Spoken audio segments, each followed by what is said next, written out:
Hello everyone, कैसे हैं आप सब लोग। आई होप सो डेली की तरीके से आप लोग बहुत अच्छे होंगे। और आज कुछ प्रश्नों की श्रृंखला फिर से लेके आ चुकी हूँ।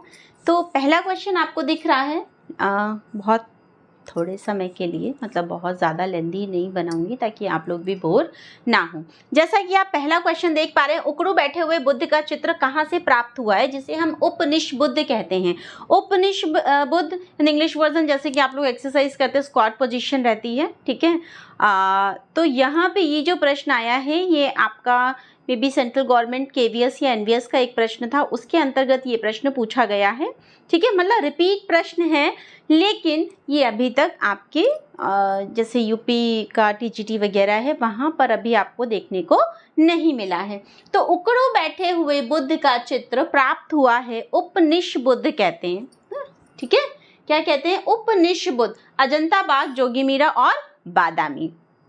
इंडियन हिस्ट्री जो चेंज नहीं होगी, बट आपको बहुत ही डिसेंट तरीके से उसको याद करना है, ताकि जो बल्क में जो पोजीशन है चैप्टर्स की वो आपकी चुटकियों में याद हो जाए या उस चीज़ को हम सॉल्व कर लें, ठीक है। यहाँ पर ऑप्शन आपको दिख रहे हैं अजंता बाग, जोगीमीरा और आपका बादामी। तो राइट आंसर बेटा है यहाँ पर आपका बाग। अब बाग के विषय में थोड़ी सी चीज़ें डिस्कस करते हैं। बाग, हाँ, आपकी क्या थी वहाँ पर, ये किस नदी के किनारे है? बाघनी, ठीक है, धार जिले के अंतर्गत है बाघनी नदी। जिला कौन सा हो गया बेटा? जिला हो गया धार। कहाँ पर? MP, ठीक है। तो ये कुछ चीज़ें, जब भी एक क्वेश्चन करो तो उसके साथ एक क्वेश्चन और अटैच कर लीजिए। मैं जब भी सीरीज़ लाती हूँ तो कोशिश करती हूँ कि बेटा क्वेश्चन भले ही कम हो, लेकिन उसके साथ का अगर अंदर का थोड़ा बहुत डिटेल आपको समझ में आता है, भले ही वो उस लाइन का एक ही लाइन क्यों ना हो उस पॉइंट की, जो आपके लिए इम्पॉर्टेंट हो सकती है, ठीक है। तो जो राइट आंसर है वो है बाघ। अब इसकी सबसे पहले बात करते हैं खोज, ठीक है। अजंता के ठीक पहले हुई, यानी अजंता ठीक पहले, यानी 1818, ठीक है। क्या है? 1818। और अगर हम अजंता की बात करेंगे ठीक एक साल बाद, यानी 1819 में अजंता की खोज हुई। 1818 में आपका बाघ को खोजा गया था, ठीक है। बाघनी नदी के किनारे है, धार जिले के अंतर्गत, मध्य प्रदेश के अंतर्गत आती है। अब मध्य प्रदेश आया तो मध्य प्रदेश का सबसे फेमस आर्टिस्ट दमोह का कौन है? रजा, ठीक है। तो इस तरीके से थोड़ा थोड़ा कोरिलेट करो और एक के साथ आप 2-3 प्रश्न तो याद ही कर लीजिए, ठीक है। Next question. आज मैंने कोशिश की है आपको पिक्चर्स के साथ थोड़े थोड़े प्रश्न समझाऊंगी। पिक्चर्स एक मतलब एक लीड रहता है ताकि आपको बहुत अच्छे से याद हो जाए। बच्चों को जैसे हम स्टोरीज याद कराते हैं तो पिक्चर्स बनी होती है, तो वो एक्सप्रेशन के साथ उस चीज़ों को फॉलो अप करते हैं। नेक्स्ट क्वेश्चन कह रहा है बरोक शैली का पिता कौन है, ठीक है, या जनक कौन है, ये भी आप कह सकते हैं। बरोक शैली बेटा कहाँ से शुरू हुई सबसे पहले, ठीक है। बरोक, यहाँ पे जो इसका राइट आंसर होगा ये होगा आपका माइकल एंजेलो। कौन? Michael Angelo. जो बरोक स्टाइल है, यहाँ पे शैली कर लीजिएगा, ठीक है। बरोक शैली जो शुरू हुई है बेटा इटली से। आज बहुत डिटेल नहीं, लेकिन हाँ एक के साथ एक प्रश्न का डिटेल ज़रूर दूंगी एक लाइन में, ठीक है। इटली से इसकी शुरुआत हुई। कहाँ से हुआ? इटली से शुरू हुआ 1600, यानी 16 से 18 ईस्वी के आसपास का ये माना जाता है। 16 आप याद कर लीजिए, ठीक है। माइकल एंजेलो मोस्ट इंपॉर्टेंट है आपके लिए वेस्टर्न में आर्टिस्ट, जो कि आपका पुनरुत्थान काल का, चरम पुनरुत्थान काल के 3 आर्टिस्ट आपको मैक्सिमम याद ही करने हैं, Vinci, Michelangelo and Raphael, ठीक है। तो माइकल एंजेलो आपको डिटेल में याद करना चाहिए, उनकी आपका जन्म, मृत्यु, कोई पेंटिंग है उसका सीक्वेंस लगाने के लिए, ठीक है। तो ये सारी चीज़ें कॉमन चीज़ें हैं जो आपको याद होनी चाहिए। नेक्स्ट क्वेश्चन कह रहा है यह प्रसिद्ध मूर्ति शिल्प किस कलाकार की रचना है। ये जो प्रश्न है ये सर्वप्रथम आपको डिग्री कॉलेज में देखने को मिलता है। अभी तक ये, और वैसे नहीं, अब तो पूछा जा चुका है, लेकिन जो सर्वप्रथम ये प्रश्न आया था ये आपका डिग्री कॉलेज के अंतर्गत पूछा गया है। मोसेस, ठीक है, इसका जो नाम है क्या है? मोसेस, ठीक है। मोसेस सुरक्षित कहाँ पर है? कहाँ पर है ये? रोम में। बनाया किसने है? माइकल एंजेलो ने। किसने बनाया है? माइकल एंजेलो ने। किसमें बना है? संगमरमर, ठीक है, यानी मार्बल, संगमरमर, ठीक है, मार्बल में ये स्टैचू बनाया गया है। इसका पिक्चर मैंने एक वीडियो में आप लोगों को सिर्फ शॉर्ट वीडियो में इसके विषय में समझाया था, तो अगर आप रिपीट वीडियोस देखते हैं तो शॉर्ट में है, बहुत जल्दी आपको समझ में आ जाएगा, विद डिटेल के साथ है, ठीक है। तो किसमें बना? मोटी मोटी चीज़, इसका जो नाम है, ठीक है, नाम क्या है? मोसेस है। रखी कहाँ गई है? रोम के विंकल में, ठीक है। नेक्स्ट है आपका संगमरमर, मार्बल में विंकोली एक जगह है, वहां पर इस स्टैचू को रखा गया है। माइकल एंजेलो ने बनाया है, मार्बल में बना हुआ है। अब अगर हम समय की बात करें, माइकल एंजेलो, विंची, पिकासो, और पिकासो तो मतलब कॉमन है, आपको याद हो जाएगा, लेकिन इन सब जो रैफेल वगैरह हैं, इन सब आर्टिस्ट की पेंटिंग विद ईयर ज़रूर याद करिए, ठीक है। पिकासो भी उसमें महत्वपूर्ण हैं, क्योंकि इनके ज़रूर से ज़रूर पूछे जाने की संभावना रहती है। इसका जो समय है बेटा 1513 से 1515 आप मान लीजिए, ठीक है, कि इसके बीच में ये स्टैचू को बनाया गया है, ठीक है। और माइकल एंजेलो अपने आप में ही बहुत ही ज़्यादा इम्पॉर्टेंट है। Next, this is also for you, ठीक है।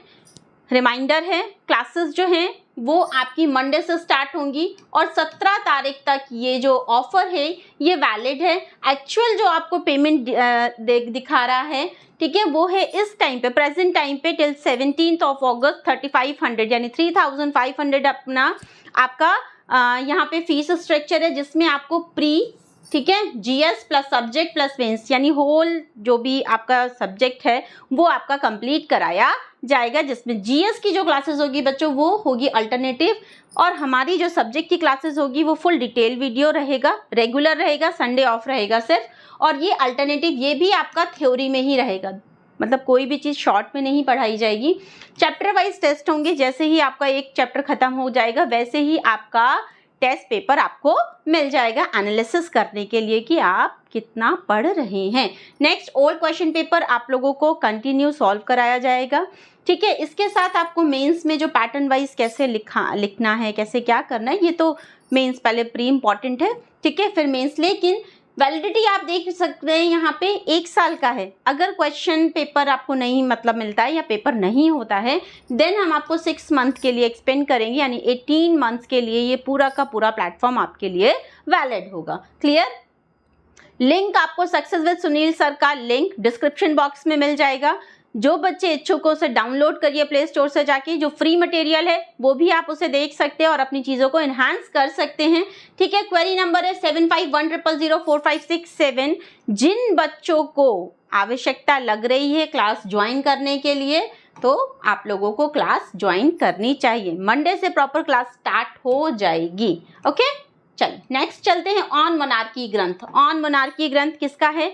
ये क्वेश्चन आपका पीजीटी में आ चुका है और ये इंपॉर्टेंट है। आप क्या एक परफॉर्मा है कि बुक के अंतर्गत भी क्या क्या चीज़ें हैं, जैसे थ्योरी पोर्शन जब आप लोग एमए बीए करते हो तो बुक के बिहाफ में डिटेल्स भी पूछा जाता है कि ये जो टॉपिक वाइज है या कोई पेंटिंग है उसकी डिटेल को लिखिए, समझाइए, विवरण दीजिए, डिस्क्रिप्शन में लिखिए, ठीक है। तो ये कह रहा है ऑन मोनार्की ग्रंथ किसका है? ऑन मोनार्की जो ग्रंथ है वो दांते का है। किसका है? दांते का है। अब अगर हम इस बुक के विषय की बात करें तो बेटा ये धर्म से रिलेटेड है, ठीक है, धर्मनिरपेक्ष,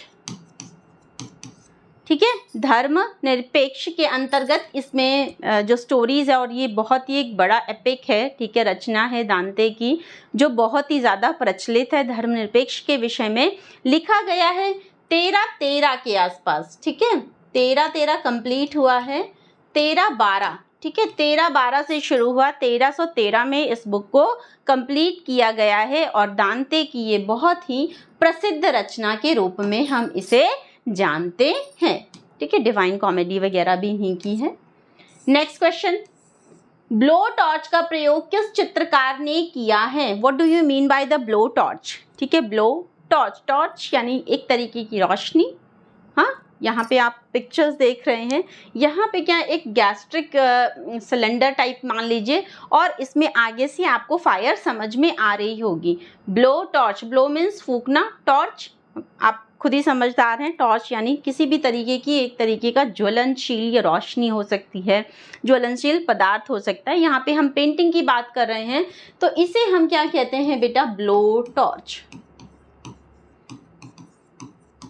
ठीक है, ये होता है आपका ब्लो टॉर्च, जिसके लिए फेमस कौन है, जयराम पटेल। ब्लो टॉर्च का प्रयोग यानी जली हुई लकड़ी का प्रयोग, आप देख पा रहे होंगे जब आप इनकी पेंटिंग देखते होंगे, उसमें जो पैनल, जो वुड पैनल है या जो भी चीज़ें है, उसमें हल्का सा जला हुआ चीज़ों को बनाकर इन्होंने पेंटिंग को ड्रॉ किया है। ठीक है, तो ब्लो टॉर्च का यूज़ अब जली हुई लकड़ी और ब्लो टॉर्च सेम ही है। सब्जेक्ट यानी आपके प्रश्न का पूछने का जो तरीका है वो डिफरेंट हो गया है। ठीक है, तो यहाँ पे कौन सा है राइट आंसर, जयराम पटेल। अगर जयराम पटेल नहीं होते तो कौन होते, सतीश गुजराल। कौन होते, सतीश गुजराल साहब होते। इन्होंने भी जली हुई लकड़ी का प्रयोग करके अपनी पेंटिंग को बनाया है। तो ये दोनों ही नाम याद करेंगे आप, जयराम पटेल और सतीश गुजराल। इवन अगर जयराम पटेल अवेलेबल नहीं है तो जली हुई लकड़ी पे सतीश गुजराल जी ने भी काम किया है। अब हम जयराम पटेल की बात करते हैं तो मैं क्या कहती हूँ कि हमेशा आप सरनेम देखिए कि कहाँ के हैं। पटेल यानी गुजरात, गुजराती हैं, पटेल यानी गुजरात। 1930 में इनका जन्म हुआ, कहाँ बेटा, सोजित्रा। सोजित्रा कहाँ है, गुजरात। ठीक है, पटेल, शाह वगैरह कहाँ की सरनेम होते हैं, ये आपके गुजरात के अंतर्गत आते हैं। 1930 शिक्षा इन्होंने कहाँ ग्रहण करी बेटा, जे आर्ट्स कॉलेज। ठीक है, जे आर्ट्स कॉलेज। और Jairam Patel most important artist हैं आपके लिए, इसलिए इनको बहुत ही बारीकी से पढ़िएगा। हॉस्पिटल वगैरह, हॉस्पिटैलिटी और 1 दिसंबर करके भी इनका है, ये पूछे जाते हैं। ठीक है, कुछ ही पेंटिंग है जो पूछी जाती हैं और जो मोस्ट इम्पॉर्टेंट आपके लिए साबित हो सकती हैं। ठीक है, नेक्स्ट क्वेश्चन आपका दिख रहा है यहाँ पे, लाट खान मंदिर कहाँ पर अवस्थित है। पिक्चर दिखाना मेरा उद्देश्य ये है कि जो बच्चे नेट की प्रिपरेशन कर रहे हैं वो इस पिक्चर्स को भी बारीकी से ध्यान दें, क्योंकि नेट में आपके प्रश्नों के साथ साथ पेंटिंग्स भी पूछी जाती हैं, मंदिरों के चित्र भी पूछे जाते हैं, जैसे कि देवगढ़ का मंदिर बहुत ही ज़्यादा पूछा गया है। यहाँ पे आप पिक्चर्स देख सकते हैं, इसी एक ही पिक्चर से 10 क्वेश्चन, सॉरी 10 नहीं 5 क्वेश्चन बन सकते हैं। कहाँ का है, कहाँ पर अवस्थित है, किसका बना हुआ है, किस भगवान को समर्पित है, कौन सा वंश है, इस तरीके के प्रश्न आते हैं जो कि आपको अच्छे मार्क्स दिला सकते हैं। ठीक है, इसमें तो कोई दो राय नहीं कि ये होगा कि नहीं होगा, आप पिक्चर्स देखिए और उसके विषय में जानिए। ठीक है, फॉर नेट ये क्वेश्चन आपके लिए नेट के लिए पिक्चर्स के अकॉर्डिंग इंपॉर्टेंट है। लाट खान मंदिर कहाँ पर अवस्थित है या कहाँ पे सिचुएटेड है, अहियोल। ठीक है, अहियोल कहाँ पर है, कर्नाटक। ठीक है, कर्नाटक के टेम्पल, साउथ के टेम्पल वैसे भी बहुत अच्छे हैं, मतलब यूनिक हैं, आपको ज़रूर देखना चाहिए। कर्नाटक, ठीक है, कर्नाटक के अहियोल के अंतर्गत लाट खान मंदिर अवस्थित है। अब हम बात करते हैं, मंदिर जब भी आते हैं बेटा तो पूछा जाता है कि किस भगवान या किस देवी देवता को समर्पित है। तो ये जो है ये एक शिवालय है, यानी भगवान शिव को यह मंदिर समर्पित है। प्लस, ठीक है, एक तरीके से शिवालय कह लीजिए, शिव को समर्पित है।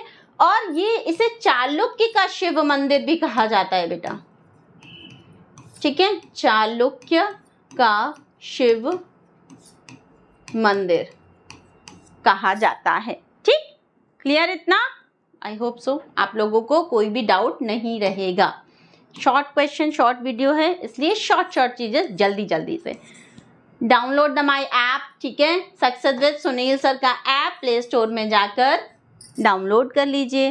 जिन बच्चों को क्लास लेनी है तो बहुत अच्छी बात है, नहीं लेनी है तो उसमें कुछ चीज़ें पड़ी हुई हैं, उसे देखिए, उसे समझिए, अगर आपके हित में हो तो उसे ज़रूर अपनी नोटबुक में या कहीं जहाँ पर भी आपको सुटेबल हो उसे लिखिए।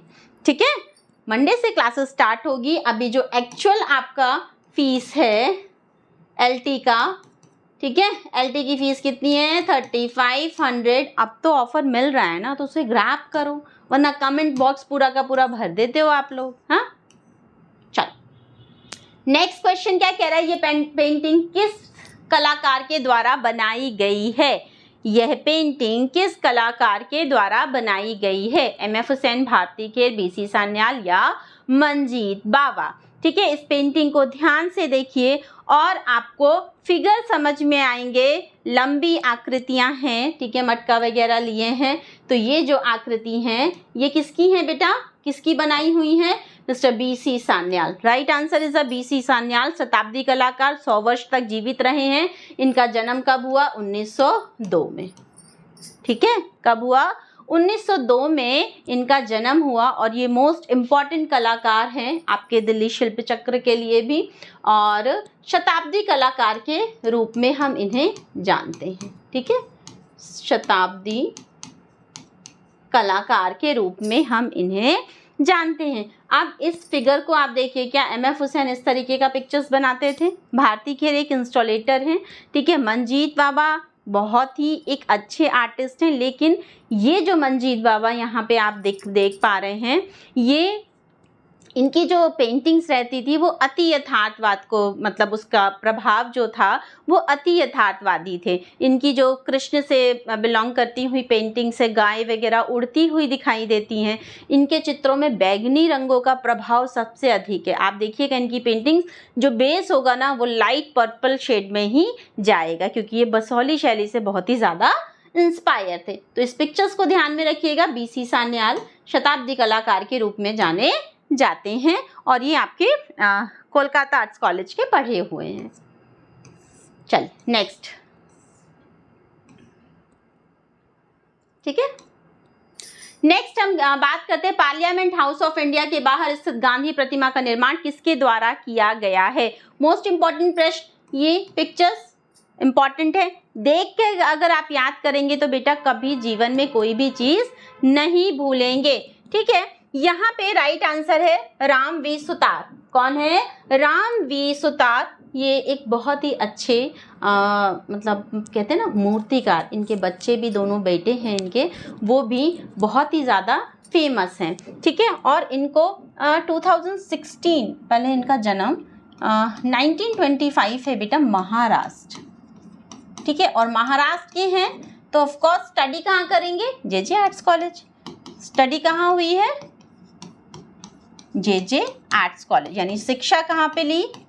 JJ arts college. 2016 के लमसम इन्हें बेटा पद्म भूषण मिला। ठीक है, पद्म भूषण की प्राप्ति हुई इनको 2016 में। अब अगर इस मूर्ति की बात करते हैं तो बेटा ये ध्यान केंद्रित मूर्ति है। ठीक है, ध्यान अवस्था आप मान लीजिए, जस्ट लाइक जैसे बुद्धा ध्यान में बैठते हैं, तो इन्हें ध्यान मग्न या ध्यान अवस्था में बैठे हुए गांधी भी कहा जाता है। ठीक है, बैठे गांधी या ध्यान मुद्रा में बैठे हुए गांधी, जो कि आपके पार्लियामेंट यानी संसद के बाहर इस स्ट्रक्चर को बनाया गया है। अगर हम एक्चुअल मीटर्स में बात करें तो अप्रॉक्स 4.9 मीटर की इसकी प्रॉपर हाइट है। ठीक है, ठीक है, जो हाइट है वो आपका 4.9 मीटर के आसपास है। ठीक है, तो राम वी सुतार ये भी आपके लिए इम्पॉर्टेंट आर्टिस्ट है मूर्तिकारों की श्रृंखला में। ओके, चलो नेक्स्ट क्या है? इस चित्र के चित्रकार को पहचानिए। इस चित्र के चित्रकार को पहचानिए। ठीक है, तो जो राइट आंसर है ये गगनेंद्र नाथ टैगोर है। मे बी ये जो पेंटिंग है ये दुर्गा पेंटिंग है। ठीक है, दुर्गा विसर्जन। ठीक है, किसने बनाई है? गगनेंद्र नाथ टैगोर ने। ये एक कौन है? घनवादी कलाकार हैं। घनवादी कलाकार, कहीं कहीं इन्हें प्रभाववादी कलाकार भी कहा गया है। 1922 में स्टेला क्रैमरिश ने, ठीक है, स्टेला क्रैमरिश ने इन्हें घनवादी कहा था। ठीक है, घनवादी कहा। 1922 में पत्रिका कौन थी? रूपम पत्रिका थी। कौन सी थी बेटा? रूपम पत्रिका के अंतर्गत इन्हें पहला घनवादी कलाकार कहा गया था। व्यंग्यात्मक चित्रांकन भी इन्होंने कैरिकेचर्स में भी काम किया है। ठीक है, जो राइट आंसर है गगनेंद्र यानी G.N. टैगोर, 1867 कोलकाता जोड़ासा को इनका डेट ऑफ बर्थ है। ठीक है, क्लियर, पक्षाघात से इनका देहांत हुआ था। नेक्स्ट आपका सुशन लेंगर, मोस्ट इंपॉर्टेंट ऑथर। ठीक है, ये हो गई, यशोधर डालमिया हो गई, ये दो आर्टिस्ट मतलब ऑथर्स रेगुलरली पूछे जाते हैं। और अपने इंडिया की अगर बात करें तो A.K. स्वामी की तो पुस्तक हमेशा हर एक पेपर में आप देख पाते होंगे। कभी उसको रीअरेंज करने के लिए आता है, कभी उसको ईयरली वाइज रीअरेंज करने के लिए आता है, कभी इवन और ऑड ढूंढने को आता है कि कौन सी डॉक्टर A.K. स्वामी की पुस्तक का नाम है। ठीक है, कला एक प्रकार का प्रतीक है। जब भी हम सिंबॉलिक की बात करेंगे, प्रतीक, ठीक है, देन कौन होगा? Sushan लेंगर, she is a Sushan लेंगर। जन्म इनका 1895 में है और मृत्यु इनकी 1985 में। बहुत अच्छी लेखिका हैं।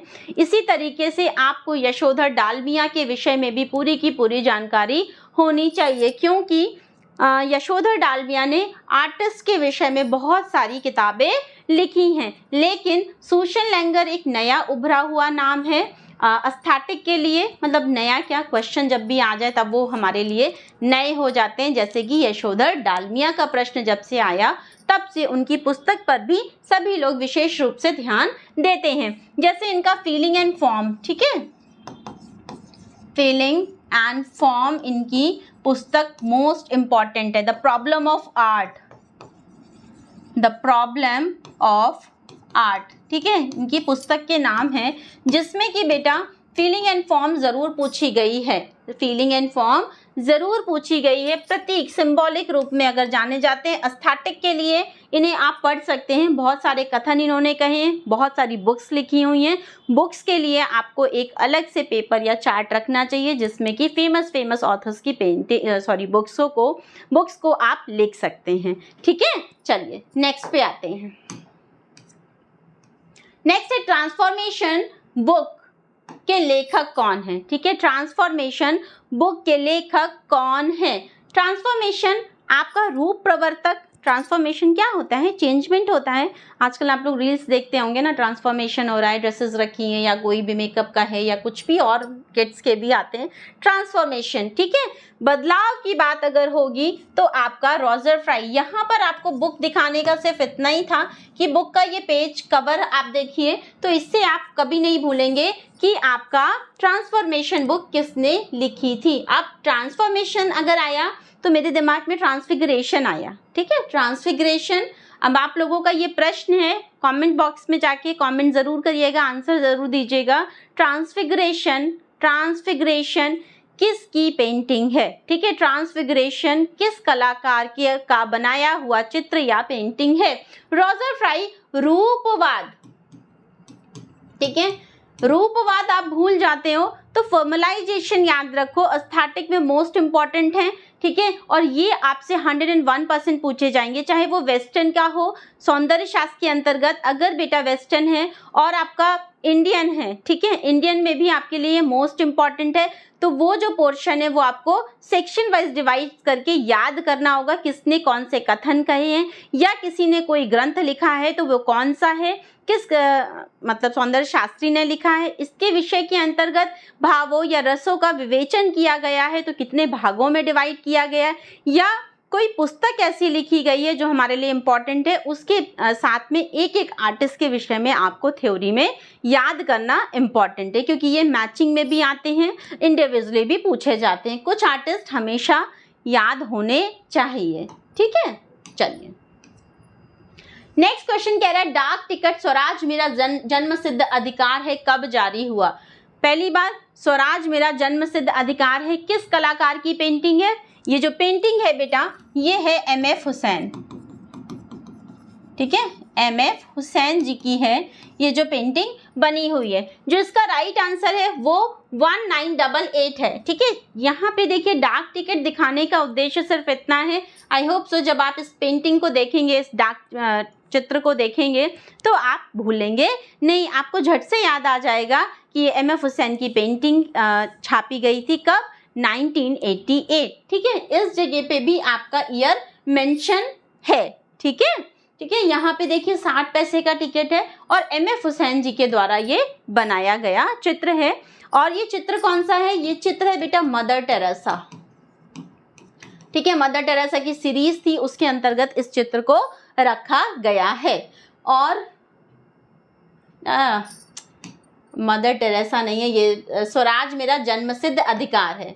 ठीक है, स्वराज मेरा जन्मसिद्ध अधिकार है। ठीक, अब इसमें हम नेक्स्ट क्वेश्चन क्या कह रहा है, धौलावीरा की स्थिति है। धौलावीरा कहाँ पर है, धौलावीरा भारत के अंतर्गत गुजरात में आता है। धौलावीरा गुजरात के अंतर्गत आता है। ये अगर आप देख पा रहे हैं बेटा तो this is a sign board, वहां से क्या मिला था, साइन बोर्ड,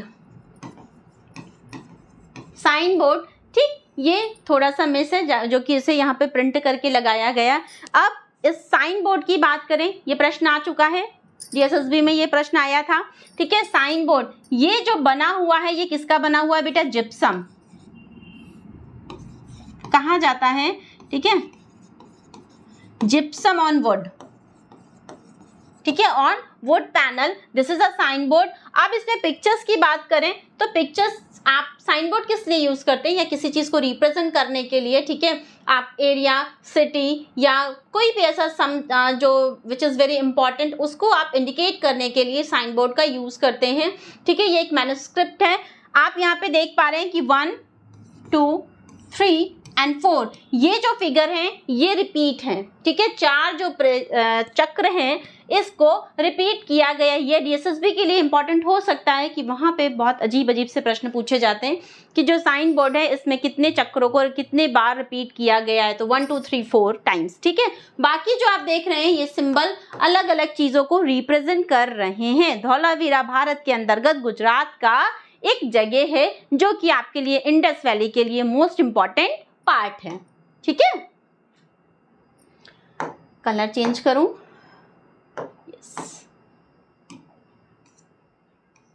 वार्षिक जर्नल नंदन पत्रिका का कहाँ से प्रकाशित होती है। Nandan patrika is the most important magazine. Nandan के नाम से एक म्यूजियम भी है, कहाँ पर है, कला भवन। कहाँ पर है, कला भवन। पत्रिकाएं यानी मैगजीन आपके लिए मोस्ट इंपॉर्टेंट है, मैगजीन जरूर याद करिए। इस तरीके से यहाँ पे लिखिए मैगजीन या पत्रिका, यहाँ पे जहाँ से प्रकाशित होती हैं। मार्ग पत्रिका वगैरह हो गई, मुंबई मुल्कराज आनंद के द्वारा हो गई, आपकी तुलिकांकन हो गई, काशी हो गई, तो ये सारी जो आपकी पत्रिकाएं हैं ना वो इम्पॉर्टेंट है और इस तरीके से आपको इसको याद करना होगा। कला भवन 1919 में बना, जो कि आपके लिए बहुत वैल्यूबल है। ठीक है, बहुत ही ज़्यादा वैल्यूबल है। नंदन नाम की पत्रिका भी, और यहीं पे आपका नंदन नाम का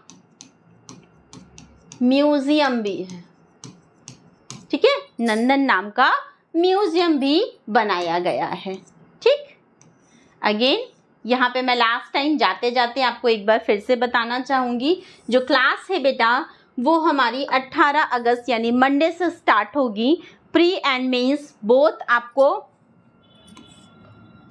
सॉल्व कराया जाएगा। ठीक है, जीएस प्लस सब्जेक्ट भी इंक्लूड है, जीएस इंक्लूड कर दिया गया है। Full detail per day classes है, और हाँ रिकॉर्डेड क्लासेस भी इंक्लूड रहेगी। ठीक है, रिकॉर्डेड क्लासेस भी इंक्लूड रहेंगी। जो बच्चे का क्लास छूट जाता है या कुछ भी अवेलेबल नहीं है वो उस टाइम पे, तो वो रिकॉर्डेड क्लास भी देख सकता है। ओल्ड क्वेश्चन पेपर प्लस आपका चैप्टर वाइज टेस्ट होगा। जो फीस का स्ट्रक्चर है वो बेटा अभी ऑफर प्राइस चल रहा है, 3500 रुपीज़ है, जिसमें कि आपका प्री एंड मेंस दोनों ही पेपर सॉल्व कराए जाएंगे विद थ्योरी। ठीक है, डिटेल्स में पढ़ाया जाएगा। वैलिडिटी 1 ईयर है। इफ एंड बट जो भी होगा, अगर पेपर नहीं होता 1 साल में तो हम 6 मंथ का जो कोर्स का टाइम पीरियड है वो हम एक्सपेंड करेंगे। Query number that is a query number 7510004567। कोई भी क्वेरी हो आप कॉल कर सकते हैं। ठीक है, अपनी चीज़ों को डिस्कस कर सकते हैं और जो भी हमसे हेल्प होगी वो हम आपके लिए ज़रूर करेंगे। ठीक है, आज के लिए इतना ही। इस ऐप को ज़रूर डाउनलोड करिए, एटलीस्ट जो मिल रहा है उसे ग्रैब करिए, ठीक है। जो फ्री मटेरियल है, डेमो क्लासेस हैं, उन्हें देखिए। अगर आपके लिए सुविधाजनक है तो उसे नोट डाउन करिए और इसका जो लिंक है वो डिस्क्रिप्शन बॉक्स में मेंशन है, ठीक। इसके जो डिटेल के आंसर्स हैं, मतलब डिटेल नहीं, जो आंसर है वो आपको इसी के अंतर्गत डिस्क्रिप्शन बॉक्स में देखने को मिल जाएंगे। तो इसलिए पैनिक मत होइएगा नोट करने के लिए, ठीक है। आप एक साथ लिखकर उसे वन वर्ड्स में कन्वर्ट कर सकते हैं, ठीक। चलिए आज के लिए इतना ही, मिलते हैं नेक्स्ट वीडियो पे। पर डे नेक्स्ट मतलब वीडियो लेके आऊँगी, लेकिन कोशिश करूँगी मैं थ्योरी क्लास आप लोगों को कुछ कराऊं, ठीक है। थ्योरी मोस्ट इम्पॉर्टेंट है, जिसमें एक बहुत इजी लैंग्वेज में, इजी वे में मैं आपको चीज़ें समझाऊंगी, ठीक है। Okay, bye bye.